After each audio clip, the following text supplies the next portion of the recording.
የ20ኛ ሳምንት የእንግሊዝ ፕሪሚየር ሊግ ሲመለስ በቪታሊቲ ስታዲየም መድፈኞቹ ወሳኝ የሆነውን 3 ነጥብ ማሳካት ችለዋል።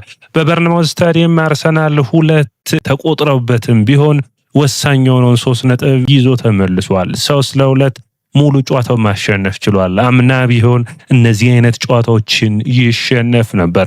የዘንድሮ አርሰናል ታዲያ በምን ይለያል ካላችሁኝ ሴንት ጄምስ ፓርክ ላይ ሄዶ 3 ነጥቦችን መውሰድ፣ ቪታሊቲ ላይ ሄዶ 3 ነጥቦችን መውሰድ መቻሉ ነው። ይህ ደግሞ በአእምሮ ብስለቱ ረገድ ዘንድሮ የአርሰናል ስብስብ የተለየ ያደርገዋል።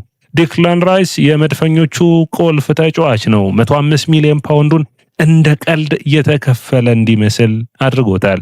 የገብርኤል ማጋሌስ በራሱ የመጀመሪያው ጎል እንዲቆጠር ስህተቱ የሚታወስ ነበር። ወደፊት ሄዶ ደግሞ ያስቆጠረውን ጎል በ5 ደቂቃ ከ52 ሰከንዶች የተደረገ ነው። በአጠቃላይ ሁሉ ነገር የነበሩት ጨዋታ ነው። ማጥቃት፣ መከላከል፣ በፍጥነት ጨዋታ ራሱ በጣም አስደናቂ ጨዋታ ነበር። መድፈኞቹ ግን በዚህ ጨዋታ ላይ ወሳኝ የሆነው 3 ነጥብ መውሰዳቸው በእንግሊዝ ፕሪሚየር ሊግ ላይ በ6 ነጥብ ፕሪሚየር ሊጉ እንዲመሩ አድርጎታል። ነገ ቸልሲ ከማንቸስተር ሲቲ እስከሚጫወት ድረስ ከማንቸስተር ሲቲ ጋር ያላቸው የነጥብ ልዩነት 7 ነጥብ ሆኗል። ወዳጆቻችን ይህ የያ ስፖርት ነው። አርሰናል ዘንድሮ የተለየ ስብስብ፣ የተለየ ስኳድ፣ የተለየ ጥንካሬ እንዳለው ከጨዋታ ወደ ጨዋታ እያሳየን ይገኛል። ዛሬ አርሰናል ቡካዮ ሳካና ሊያንድሮ ትሮሳርድን አሳርፈው ነው የመጣው። ነገር ግን ወሳኝ የሆነውን 3 ነጥብም ማሳካት ችሏል።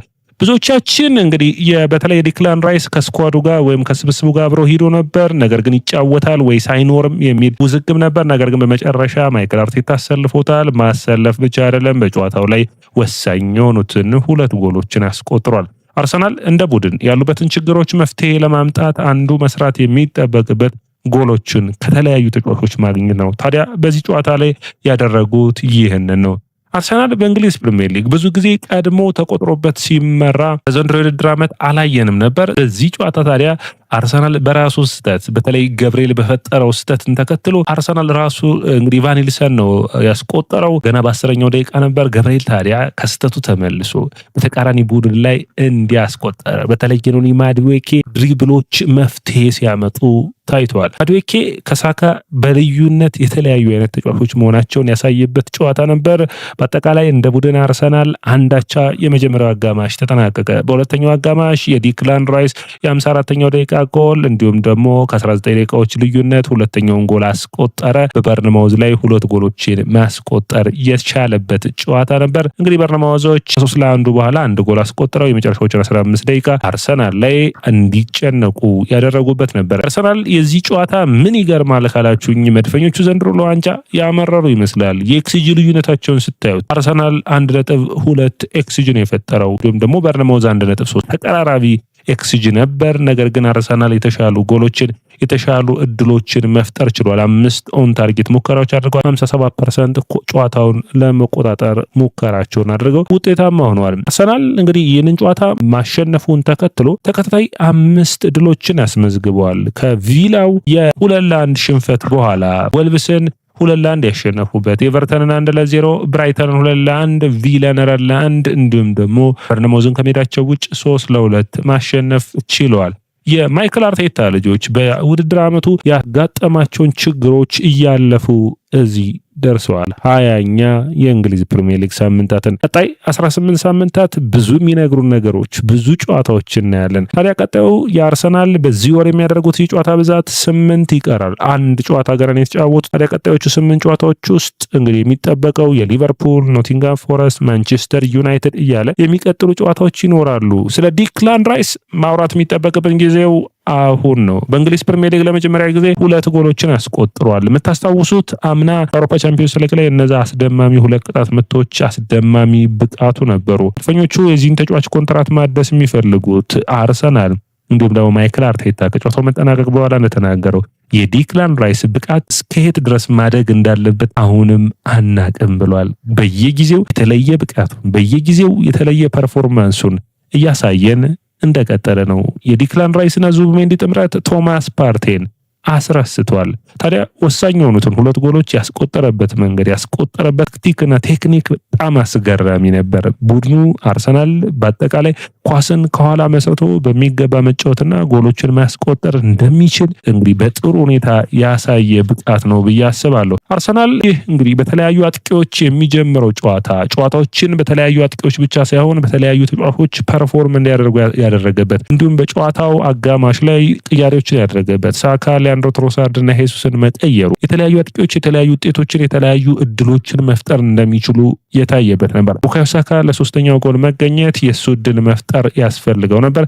በሚገባ እድሉን መፍጠር ችሏል። አጠቃላይ አርሰናሎች አጨራረሳቸውን እንግዲሁም ደግሞ በተለይ ማዱዌኬ አጨራረስ ብቻ ነው እንጂ የዚህ ስብስብ ቁልፍ ተጫዋች ሆኗል። ገብርኤል ማርቲኔሊ ዛሬ የተለየ ነገር ሲሞክር አላየንም። ቪክቶር ዮኬሬስ የጨዋታው እንግዲህ ስለ ዮኬሬስና ሄሱስ በሚገባ ማውራት ያለብን ይመስለኛል ወዳጆቻችን። ምክንያቱም ዮኬሬስ እድሎችን እንዲሁም ደግሞ ቡድኖችን ለጥጦ መቆየት ላይ ጥሩ የሚባል ነው። አርሰናል ዮኬሬስ ከወጣ በኋላ ግን በፍጥነት ጎሎች ይቆጠሩባቸዋል። ወደ ጨዋታ መመለስ በጣም ያስቸግራቸዋል። ምክንያቱም ለዮኬሬስ 2 ወይም 3 የመሃል ተከላካዮችን ስለሚመደቡለት ስፔሶችን በመፍጠሩ ረገድ በጣም የተሳካለት ሆኗል። አርሰናል ደግሞ ከነዚህ ስፔሶች የተሻለ ውጤታማ ሲሆን ይታያል። ነገር ግን ዮኬሬስም ቢሆን አሁንም ማሻሻል የሚጠበቅበት የአጨዋወት ሂደቶች እንዳሉ በግልጽ ይታያል። በተለይ ስፔሶችን ከግብ ጠባቂ ጋር ዮኬሬስን ማገናኘት ለምን የአርሰናል የአማካይ ክፍል አልቻለም የሚለው ግን ትልቁ ጥያቄ ሆኖ መነሳት የሚጠበቅበት ነው። የቡካዮ ሳካና የማዱዌኬን አይነት አርሰናል ሌግዠሪ አለው። ሲፈልግ በቡካዮ ሳካ ሳይፈልግ ደግሞ በማዱዌኬ ተርፍትን በሚገባ ነው የፈተኑት። ማዱዌኬ በጨዋታው 2-3 በሚገባ አልፎታል። በተለይ አቻ ያደረገችውን የገብርኤልን ኳስ ማለት ነው ዲክላን ራይስ አሻማ ፔትሮቪች አወጣ። በሚገባ ነው ድሪብል አድርጎ አልፎ በድንቅ ሁኔታ ያቃበለው።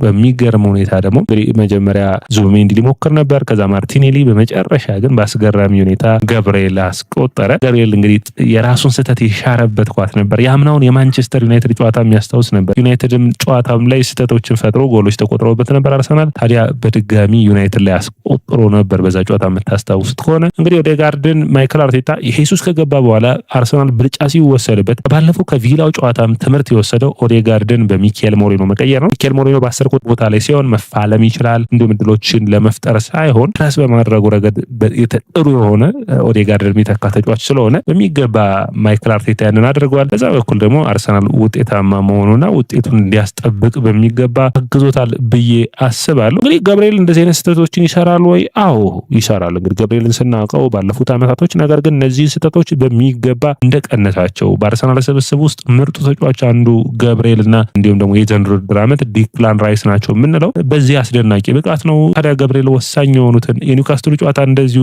ወልትመድ አምልጦት ነበር። በዚህኛው ጨዋታ ላይ እንዲሁም ደግሞ ኢቫንዲሰን ጋር ግልጽ እድልን ሰጥቶታል። ነገር ግን የ28 ዓመቱ የመሃል ተከላካይ በአርሰናል ቤት 20ኛ የእንግሊዝ ፕሪሚየር ሊግ ጎሉን ማስቆጠር ችሏል። ታዲያ አርሰናል መድፈኞቹ ከተጫዋቹ ጎን የቆሙበት መንገድ በጣም አስደሳች ነበር። ይህ እንደ ቡድን መድፈኞቹ ራሳቸውን ማሻሻል የሚጠበቅባቸው ተጫዋቾች ስህተቶችን ሲሰሩም ከስህተቶቹ መመለስ የሚችል አርሰናል ዘንድሮ ምን ይለየዋል ካላችሁኝ ጎል ቢቆጠርበት በእያንዳንዱ አይነት የአእምሮ ዝግጁነቱ በጣም የተለየ ቡድን እንደሆነ እያሳየ ይገኛል። ቲምበር እንግዲህ ጥሩ ፐርፎርማንስን አሳይቷል። ሳሊባም ሌሎችም መነሳት የሚጠበቅባቸው ዴቪድ ራያንም ጨምሮ። ነገር ግን የአማካይ መስመሩ በተለይ ዙቢሜንዲ ጥሩ ብቃቱን በተለይ ከዲክላን ራይስ ጋር ያሉት ጥምረት ጥሩ የሚባል ነው። አርሰናል በአማካይ መስመሩ መቆጣጠር አቅቶት ነበር። እንግዲህ እዚህ ጋር መታየት የሚጠበቅበት ነው። ኤዜ ዛሬም የጨዋታ ጊዜን አላገኘም። ከዛ ውጭ አርሰናል የተቀያሪ ቤንቹ ላይ ኦቨሮች ነበሩ። አንዱ እንግዲህ ሃቨርትዝን ይዞ አልመጣም አርሰናል። ይህ ደግሞ እንግዲህ ለሃቨርትዝ ቅድሚያ እረፍትን በመስጠት የሚያደርገው ነው። እንግዲህ ሃቨርትዝ በፖርቶስማውዙ ጨዋታ የመሰለፍ ዕድል ይኖረዋል ከሊቨርፑል ጨዋታ ማለት ነው በኋላ ማለት ነው። አርሰናል በአጠቃላይ ጥሩ እድልን ጥሩ ያጨዋወት ሂደትን ተጠቅመዋል። በተለይ ግራ መስመሩ ዛሬ ደካማ ነበር። ካላፊዮሪ ሲኖር የግራ መስመሩና ካላፊዮሪ ሳይኖር በጣም በልዩነት መታየት ይችላል። ኢንካፔ በመከላከሉ ረገድ የተዋጣለት ነው። በማጥቃቱ ረገድ ግን ካላፊዮሪን አርሰናል የናፈቀ ይመስላል። ምን አይነት ጉዳት እንዳጋጠመውና ከጉዳቱ መቼ እንደሚያገግም እስካሁን ድረስ መረጃዎች የሉም። አርሰናል እንግዲህ ከቻለ በዚህ የጥር ዙር መስኮት እንደምለው ማይክል አርቴታ በኖርጋርድ ላይ እምነት የለውም። ስለዚህ ምንም ማድረግ አይጠበቅበትም። እዛ ቦታ ላይ እምነት የሚጥልበትን የአማካይ መስመር ተጫዋች ሽፋን የሚሰጥ ተጫዋች የዲክላን ራይስን ማስፈረም ቢችሉ በጣም ውጤታማ ሆነው የእንግሊዝ ፕሪሚየር ሊግና ሌሎች ዋንጫዎችን ማሸነፍ የሚችሉበት እድል ይኖራል። ታዲያ እዚህ ላይ ነው በቃ አርሰናል ትልቁን ችግር መቅረፍ የሚጠበቅበት ብዬ አስባለሁ። ዲክላን ራይስ በሳምንቱ አጋማሽ ማረፉ በዚህ ጨዋታ ላይ ባደረገው ፐርፎርማንስ በግልጽ የሚታይ ሆኖ የሚሄድ ነው። በአጠቃላይ መድፈኞቹ ወሳኝ ሆኖ 3 ነጥብ ወስደዋል። 48 ነጥብ ላይ ደርሰዋል። 26 የጎል ክፍያዎች ኖሯቸዋል። እንግዲህ አርሰናል በውድድር ዓመቱ 18 ጨዋታዎች የአውሮፓ ቻምፒዮንስ ሊግ ጨዋታዎች እንዲሁም ደግሞ የካራባኦ ካፕና የኤፍኤ ካፕ ጨዋታዎች የሚጠብቁት ይሆናል። ስብስቡ ከጉዳት ካገገመ ሁሌም ጠንካራው ውጤታማ ሆኖ እንደቀጠለ ነው። ዛሬም ንዋነሪ ኦቨር ቤንች ላይ እንደነበር የምታስታውሱት ነው። ስለዚህ እንደ ቡድን ማይክል አርቴታ ከፊቱ ያለውን እንደ ሊቨርፑል አይነት ጨዋታዎችን ደግሞ ማሸነፍ ሲችል እንግዲህ ይህንን ተከታታይ ድላቸውን በማንቸስተር ሲቲ ላይ ጫና የሚፈጥሩ ይሆናል። ያንን አጋጣሚ ደግሞ በሚገባም መጠቀም የሚያስፈልግ ይሆናል። ወደ አድማቻችን የያ ስፖርት ነው። የያ ስፖርትን ላይክ፣ ሼር፣ ኮሜንት፣ ሰብስክራይብ ማድረጋችሁን አትርሱ።